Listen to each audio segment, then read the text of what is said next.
Bonjour à tous, on se retrouve pour un nouvel épisode de Lord of Mysteries. Aujourd'hui, épisode 11.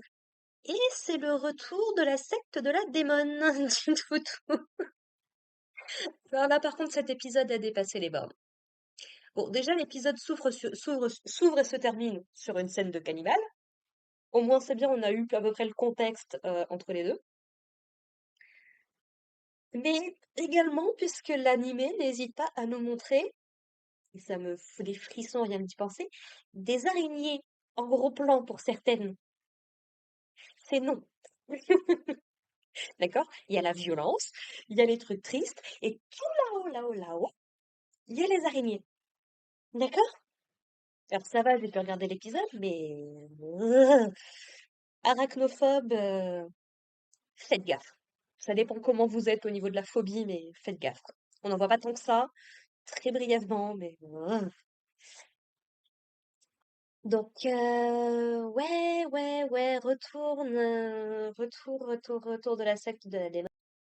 Parce que je me suis rendu compte en commençant cet épisode que j'ai complètement oublié de vous parler d'un personnage dans le dernier épisode, qui se fait appeler Sharon et qui visiblement est accusé d'avoir tué un gars qui s'appelle Ménard et qui fait partie un peu de la politique de la ville de Tingen. Bon, qui est un truc qu'on n'en avait jamais trop entendu parler jusque-là. Mais en gros, voilà, donc on rencontre le maire un petit peu de la ville. Il y a l'air d'y avoir une assemblée parlementaire avec au moins deux partis, dont celui qui nous intéresse, c'est le New Party, dont faisait partie justement le gars qui est décédé. Et en gros, on découvre globalement que cette fameuse Sharon, qui est a priori la dernière personne à l'avoir vue, fait partie de la secte de la démon. Et tout comme Triss, et ça je l'ai senti direct, enfin je l'ai senti direct, assez vite dans l'épisode, on va dire. Donc c'est un homme qui a été transformé en femme par sa potion et qui est, c'est quoi son grade déjà? C'est une séductrice, je crois, quelque chose comme ça.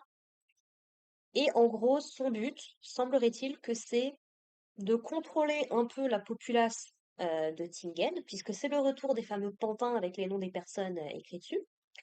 Et en fait, donc, elle essaye de contrôler un petit peu la politique de la ville, mais on n'a pas vraiment de raisons qui nous sont données, à part le pouvoir pour le pouvoir.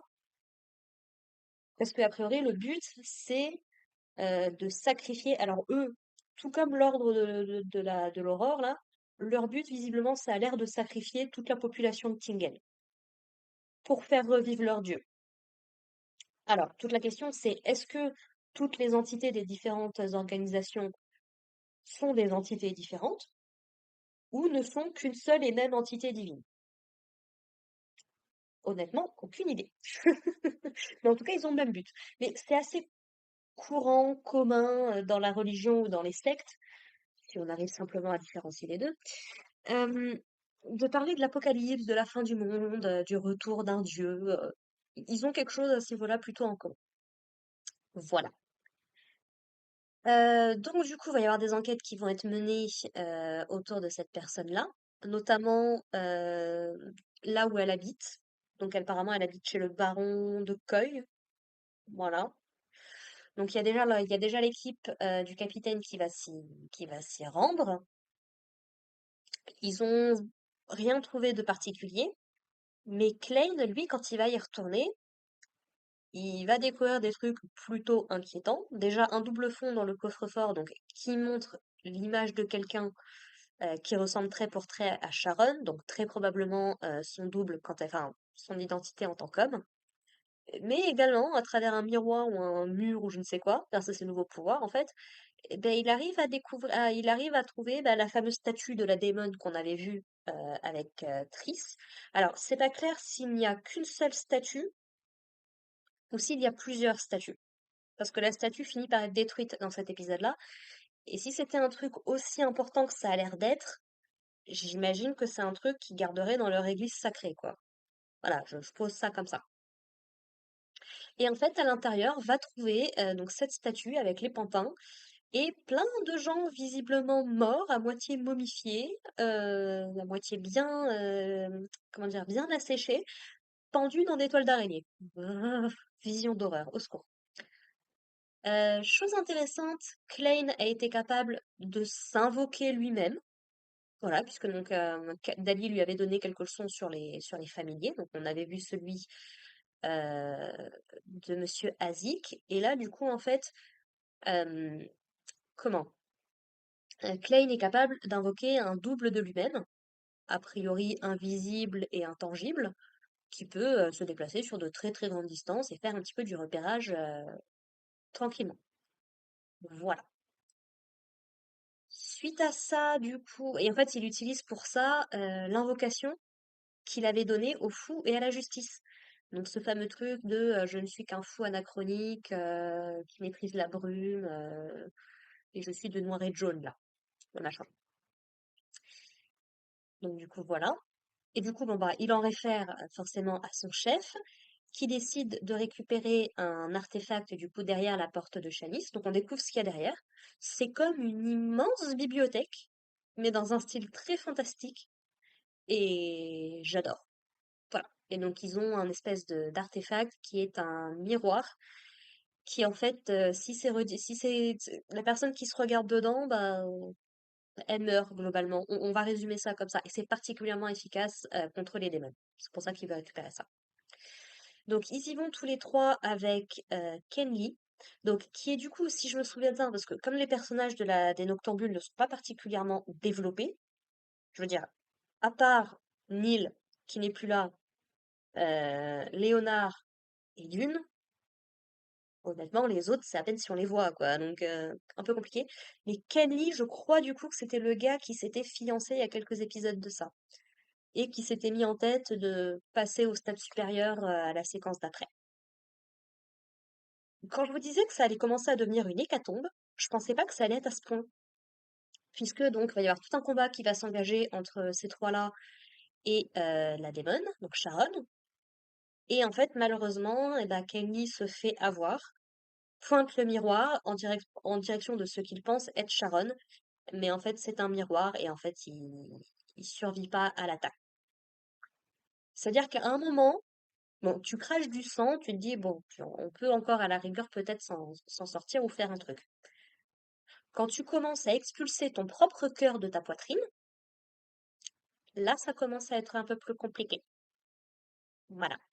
Donc on a encore perdu un membre qui était plus ou moins important parce que je pense que c'est lui qu'on voit, parce qu'il ressemble beaucoup à Klein en fait dans le design. Donc je pense que c'est lui qu'on voyait un peu dans beaucoup d'épisodes, mais qui était pratiquement pas nommé, et qui faisait pas grande impression en fait. Donc un peu compliqué de ressentir quelque chose de particulier pour lui. Surtout quand on vient d'avoir la mort de Neil, quoi. Voilà. Donc, mais bon, on a quand même perdu quelqu'un et forcément le capitaine s'en veut beaucoup. Et puis l'épisode se termine du coup sur la scène du début. Alors je sais pas très bien ce qui s'est passé. Alors le capitaine, il s'est fait infecter par la même fleur que Léonard avait réussi à esquiver la dernière fois quand il s'était battu contre Triss. Donc il fait un sort de purification. Est-ce qu'il arrive vraiment à s'en sortir? Je ne sais pas. Est-ce que c'est son pouvoir de cauchemar qui est en train de dérailler? Je ne sais pas. Mais apparemment, l'épisode se termine, il est en train de manger quelqu'un. Et c'est pas très clair s'il est en train d'essayer de manger Kenly ou la démon. Et Klein apparemment était parti un petit peu inspecter en bas ce qui se passait, bah il tombe sur ça et l'épisode se termine là-dessus. Voilà, voilà. Il reste 2 épisodes, hein.